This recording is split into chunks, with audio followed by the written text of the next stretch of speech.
আজকে দেখাবো টমেটো দিয়ে ট্যাংরা মাছের ঝোল। একেবারে সহজ ঘরোয়া রেসিপি। প্রথমে আমরা মাছগুলো ভেজে নিব।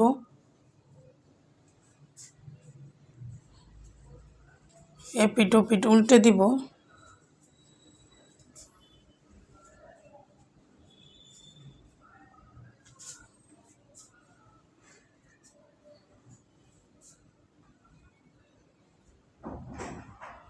পেঁয়াজ কুচি দিয়ে দিব। ভালোভাবে ভেজে নিব। হলুদ গুঁড়া 1/2 চামচ, ধনে গুঁড়া 1/2 চামচ, মরিচ 1 চামচ, স্বাদ মতো লবণ, আদা বাটা রসুন বাটা 1 চামচ, পানি দিয়ে ভালোভাবে কষিয়ে নিব। কষানো হয়ে গেলে ভাজা মাছগুলো দিয়ে দিব। কাঁচামরিচ ফালি দিয়ে দিব।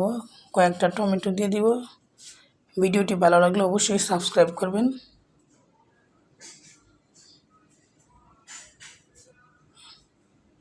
এই তো হয়ে গেল মজাদার টমেটো দিয়ে ট্যাংরা মাছের ঝোল।